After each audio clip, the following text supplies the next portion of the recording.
kabarangay namin sa Barangay Tagbakin. Palakpakan po muna natin ang bumubuo ng Sangguniang Bayan sa panguna po ng ating minamahal at ginagalang na punong bayan, Mayor Atty. Elvis Huy.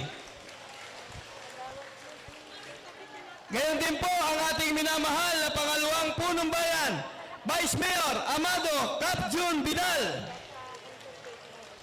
At siyempre, kasama po ang kanilang kasangguni.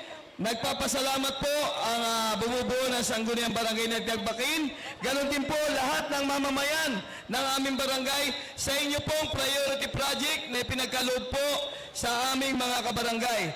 Napakalaking tulong po ito sa katulad namin na may kakulangan na makapunta sa mga ospital at mapatingnan ang kanilang mga karamdaman.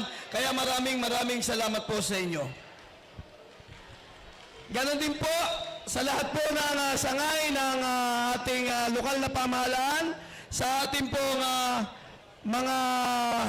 sa ating pong RHU, sa panguna po ng ating Municipal Dr. Richard Argulia.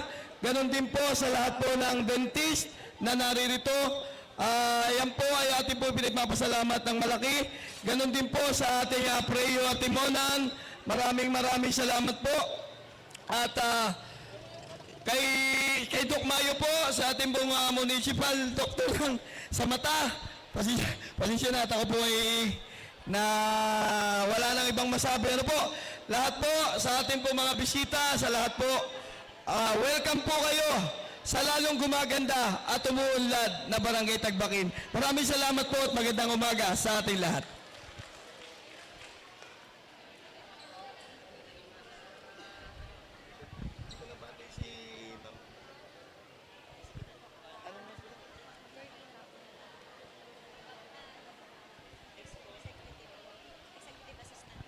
Hindi ko nga po wala. Nalimutan ko batiin ang ating pong lagi pong ating nakaagapay sa atin. Ito po sa programang ito. Palakpakan po natin ang ating minamahal na Executive Assistant kay Ma'am Merlina Macararanga. Maraming salamat po. Thank you so much, Kapikloy. Ayan, hindi lang mahusay na punong barangay, vlogger din po yan na tumutulong sa kanyang mga kababayan. At syempre, atin naman pong pakinggan ang